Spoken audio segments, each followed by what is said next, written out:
संतुष्टता हमारे अनेक व्यर्थ संकल्पों को शांत कर देती है। एक योग युक्त आत्मा का प्रमुख गुण है जो उसके जीवन से, व्यवहार से, चेहरे से, बोलचाल से दिखाई देगा, संतुष्टता। योगी अगर संतुष्ट नहीं है तो उसका मन अवश्य भटकेगा। कई सन्यासियों की बातें भी हम सुना करते थे। बहुत पैसा भी लोग उनके ऊपर चढ़ाते थे, लेकिन वो झोंपड़ी में ही रहे। पैसा जो भी आता था भंडारा करा देते थे। उनको कुछ नहीं चाहिए, वही प्रसिद्ध हुए, वही दूसरों का कल्याण कर सके।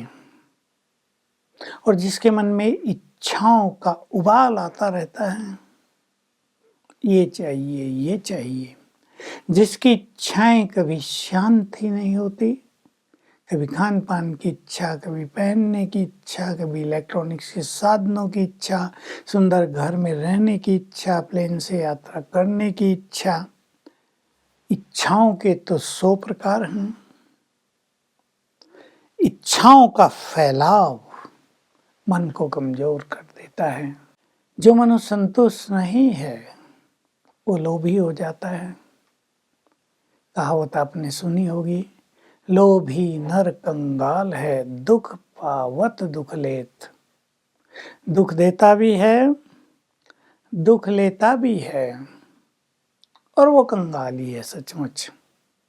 मैं कई कहानियां जानता हूँ, सच्ची घटनाएं। कईयों के पास बहुत पैसा, लेकिन रहते ऐसे जैसे कंगाल। पैंट भी फटी हुई पहनेंगे, जैसे आजकल तो फटी हुई पैंट पहनना फैशन हो गया है। लेकिन कई बड़े लोग भी जो समझदार हैं, जो इस आधुनिकता के चक्रव्यूह में नहीं उलझते, कपड़े पुराने सुराने पहने रहेंगे, घर भी साफ सुथरा नहीं करने देंगे, नौकरानी भी नहीं रखने देंगे।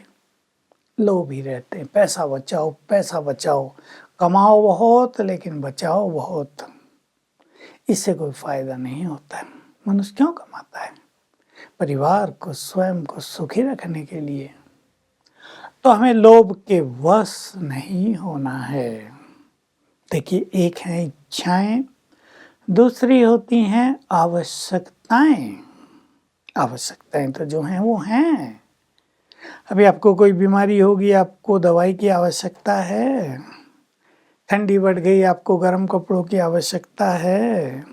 बहुत गर्मी हो गई, आपको पंखों की या एसी की ज़रूरत है। वो तो आवश्यकताएं हैं, उनको तो पूर्ण करना ही होगा। लेकिन कुछ मनुष्य कहीं भी तृप्त नहीं होते। ये चीज़ मिल गई, दूसरे को देख लिया उसके पास अच्छी है, उससे अच्छी लूँगा। कपड़े बहुत अच्छे पहने हैं, ज्वेलरी बहुत अच्छी है, दूसरे को वैसी पहने देख लिया, तो मज़ा ही नहीं आया, इससे अच्छी होनी चाहिए मेरी। मन भटकेगा। पैसा न भी हो तो इकट्ठा करने का प्लान बनाएगा। ऐसे लोग दूसरों को धोखा भी देते हैं, चीटिंग बहुत करते हैं, गलत तरीकों से धन कमाते रहते हैं। वो भी एक चोरी है। व्यर्थ संकल्पों का तूफान मन में रहता है। उन्हें पता नहीं होता कि वो बहुत सोच रहे हैं, लेकिन अगर वो अपने मन को एकाग्र करना चाहें तो नहीं कर सकते हैं। अनेक विद्यार्थी हमने देखे, भिन्न भिन्न कारणों से उनके मन की गति बहुत तेज हो जाती है, तो चित्त शांत नहीं होता, एकाग्रता नहीं होती, पढ़ाई लिखाई भारी पड़ती है, टेंशन पैदा करती है। कोई भी कंपटीशन देते हैं तो बहुत मुश्किलात होती है, नौकरियां नहीं मिलती हैं। मैंने आज तक देखा, जो व्यर्थ विचारों के शिकार बहुत हैं युवक युवतियां, उन्हें जॉब मिलने में बहुत देर होती है। सारा दिन निगेटिव सोचते हैं। कई तो बहुत होशियार हैं, पेपर बहुत अच्छा दिया, फिर भी निगेटिव सोचते हैं, पता नहीं ये होगा या नहीं होगा, रिजल्ट इतनी आएगी या नहीं आएगी, मुझे जॉब मिलेगी या नहीं मिलेगी। तो पहले ही निगेटिव होने से रिजल्ट पर इसका प्रभाव पड़ता है। इसलिए आज सभी अपने मन में संकल्प करें, जब हम भगवान के बच्चे बन गए, उससे हमें सब कुछ मिल रहा है, तो क्यों न हम उससे सब कुछ लें। ये संसारिक इच्छाएं, ये संसार की छोटी मोटी प्राप्तियां, ये तो युगों से हमारे साथ रही हैं। सतयुग में तो क्या क्या होगा हमारे पास, इतना ज़्यादा होगा कि कोई इच्छा ही नहीं होगी। हम इतने संपन्न और भरपूर होंगे, तो क्यों ना हम उस स्थिति की ओर चलें। तो लोभ पर ध्यान दें। ऐसा तो नहीं बहुत कुछ होते भी हमारा लोभ समाप्त नहीं होता है, आत्मा संतुष्ट हो ही नहीं रही है। संतुष्टता तो बहुत सुंदर चीज है। भगवान के शब्दों में संतुष्टता बहुत बड़ी प्रॉपर्टी है, और प्रसन्नता तुम्हारी पर्सनालिटी है। जो व्यक्ति लोभी है वो तो चक्रव्यूह में घूमता रहता है। एक छोटी सी कहानी सुना करते थे बचपन में।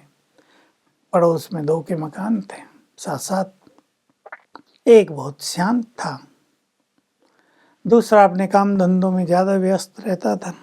उसकी पत्नी ने उसे कहा, देखो पड़ोसी कितने शांत रहते हैं, तुम ही भागदौड़ में कर रहते हो, घर में भी समय नहीं देते, शांति में नहीं भोजन भी करते। कहा बताऊँ तुम्हें, दिखाऊं? कहा दिखाओ। तो उसने अगले दिन सवेरे सवेरे जब वो सोए थे, उनके घर में 99 रुपए की थैली डाल दी। अब उन्हें मिली, बड़े खुश हुए। अभी इसके अतिरिक्त के वो खुश होते हमें 99 मिले, उसने सोचा है 100 होते तो कितना अच्छा होता, एक बढ़ाऊं। एक बढ़ाने के लिए उन दिनों 1 रुपया भी काफ़ी होता था।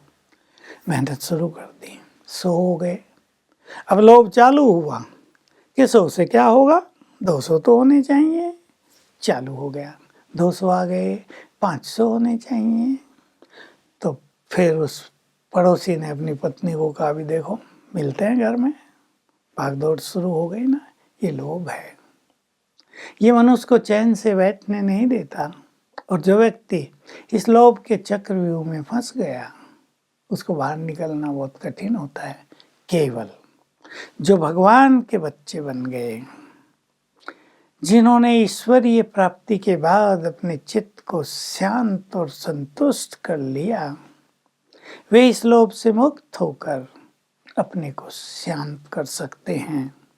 तो चेक करेंगे, भगवान को पाने के बाद भी हम इस संसार से और क्या पाना चाहते हैं, जबकि वो स्वर्ग की राजाई हमारे लिए लेकर आया है, जबकि वो हाईएस्ट स्टेटस देने आ गया है, तो हम उसे छोड़कर इसके पीछे भाग रहे हैं।